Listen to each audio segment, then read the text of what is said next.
મારું નામ આરોહી છે અને આરી ઉંમર 24 વર્ષ છે. આજે હું તમને મારી જિંદગીની એક એવી તખાણી સંભળાવવા જ રહી છું જે મારા હૃદયને આજે પણ ચીરી નાખે છે.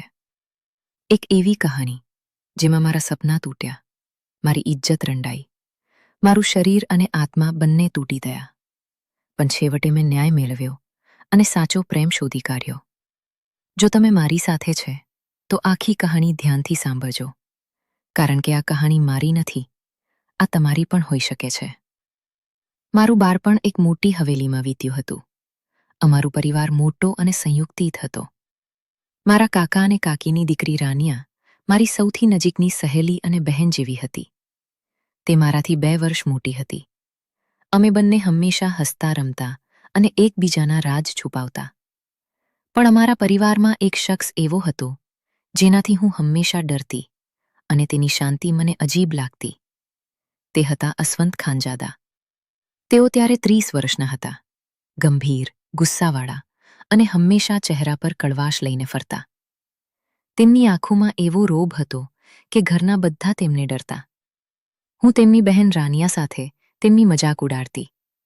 અસવંતને આ બેફિકરી ક્યારેય ગમતી નહીં. એક દિવસ સાંજે હવેલીના આંગણામાં રાનિયા પોતાના નખ પર નેલ પોલિશ લગાવતી હતી અને હું તેની બાજુમાં બેઠી જમીન પર આંગળીથી લીટીઓ દોરતી હતી. અચાનક મને કંઈક યાદ આવ્યું અને હું હસતા હસતા બોલી પડી, રાનિયા, તારા ભાઈ અસવંત જેવા માણસ પર તો હું થૂંકવું પણ પસંદ નહીં કરું. એને શું લાગે છે પોતાને? કોઈ રાજા છે? હું તેની તરફ જોઈને પણ નજર નહીં ફેરવું. રાનિયા હસી પડી, પણ પાછળથી એક પરછાઈ ઊભી હતી. અસવંત ત્યાં જ દરવાજા પાસે ઊભા હતા, હાથ ખિસ્સામાં નાખીને, આંખોમાં ગુસ્સો અને અહંકાર ભરેલો. મારા શબ્દો તેમના કાનમાં ગુંજી ગયા હતા. તે દિવસથી મારી જિંદગીનો અંધકાર શરૂ થયો. થોડા દિવસો પછી રાનિયાના મોબાઈલની સ્ક્રીન તૂટી ગઈ.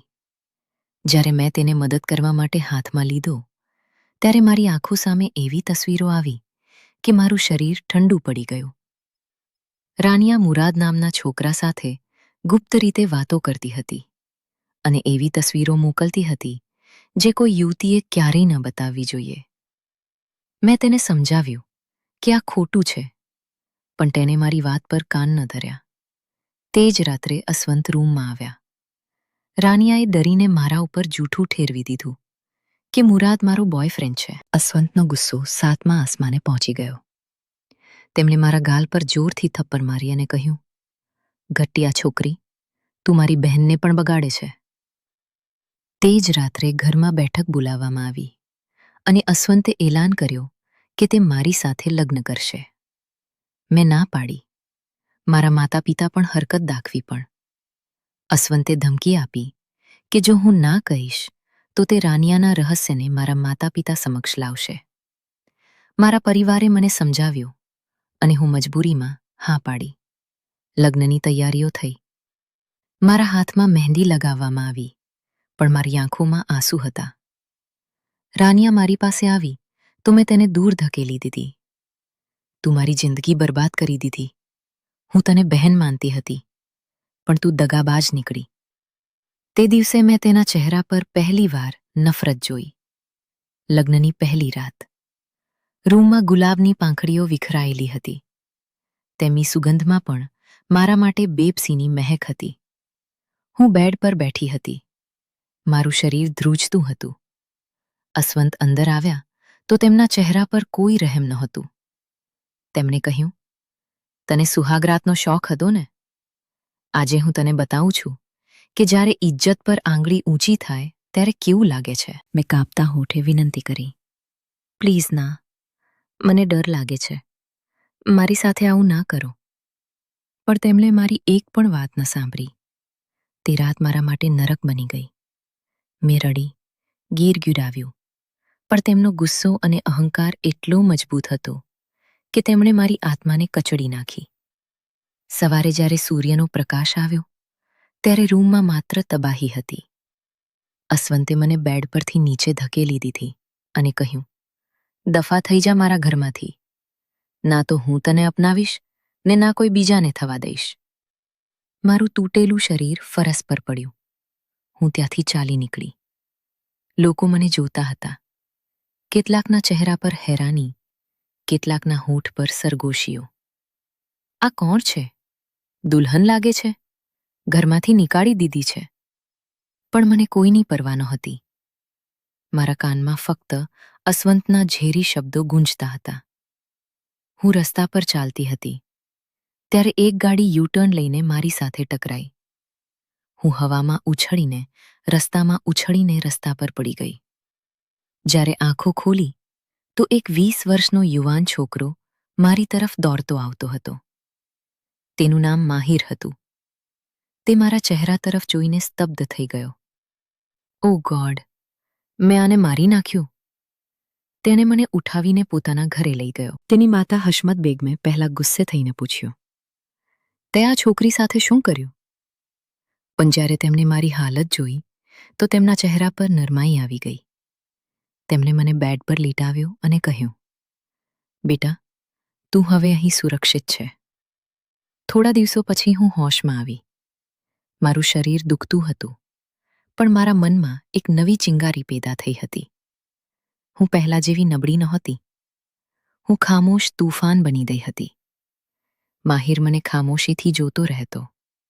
તેની આંખોમાં એક અજાણ્યો અહેસાસ હતો. તે જાણતો હતો કે હું લગ્ન કરેલી છું, પણ તે મારી તરફથી નજર નહીં હટાવી શકતો. એક દિવસ હવેલીમાં રાનિયાના રિશ્તા માટે તૈયારીઓ ચાલતી હતી. હું પણ ત્યાં ગઈ. અસ્વંત મને જોઈને આશ્ચર્યચકિત થયા. તેમણે મારો હાથ પકડીને રૂમમાં ખેંચી લીધો અને પૂછ્યું, તું અહીં કેવી રીતે આવી? મેં મજબૂતાઈથી કહ્યું, આ મારું ઘર છે અસ્વંત. હું મારી મરજીથી આવી છું. તમારી ઇજાજતની જરૂર નથી. અને ખબરદાર, જો તમે ફરીથી જબરદસ્તી કરવાની કોશિશ કરશો તો હું આખા પરિવાર સમક્ષ તમારો અસલી ચહેરો બેનકાબ કરી દઈશ. તેમના માથા પર તીવ્રતા ચડી ગઈ, પણ મેં ડર્યા વગર રૂમ છોડી દીધો. બીજા દિવસે રાનિયાના રિશ્તા માટે છોકરાવાળા આવ્યા. જ્યારે રાનિયા ચા લઈને અંદર આવી ત્યારે મેં જાણી જોઈને તેના હાથમાંથી ટકરાવી દીધી. ગરમ ચા તેના કપડા પર પડી અને તેના દુપટ્ટા નીચેનું લિબાસ થોડું દેખાઈ ગયું. છોકરાની માતાએ ચૂંકીને નજર નીચી કરી લીધી. રિશ્તો તૂટી ગયો. રાનિયાના ચહેરાનો રંગ ઉડી ગયો.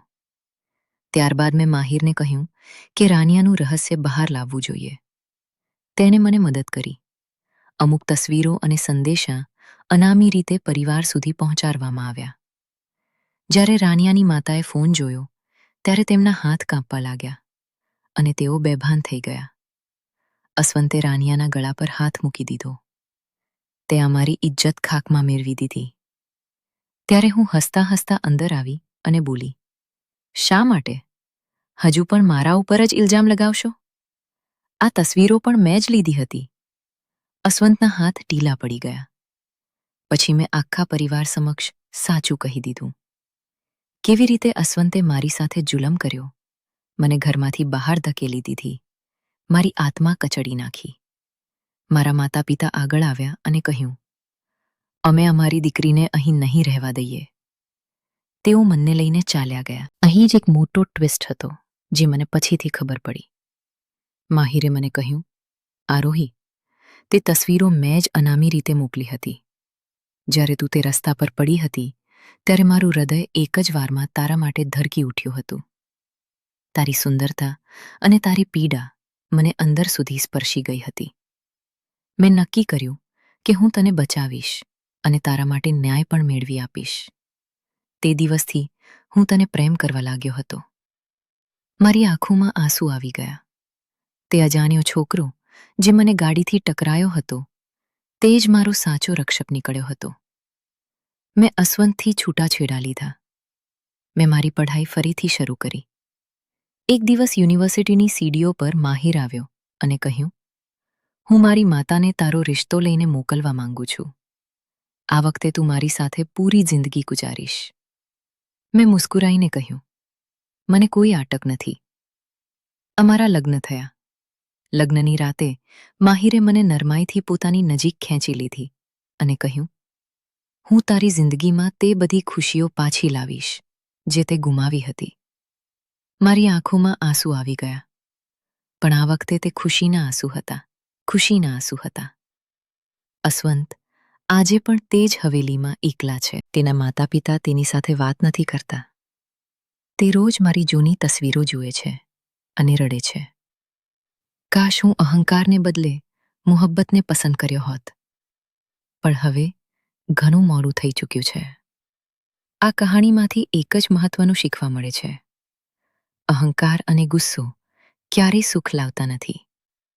જો તમે કોઈને નુકસાન પહોંચાડશો તો કર્મ તમને પાછું મળશે. પણ સાચા પ્રેમ, સમર્થન અને ન્યાયથી જિંદગી ફરીથી ખીલી શકે છે. હું આજે માહિર સાથે ખુશ છું. તેને મારા તૂટેલા સપના ફરીથી વણી લીધા. તમને આ કહાણી ગમી હોય તો લાઈક અને શેર કરજો.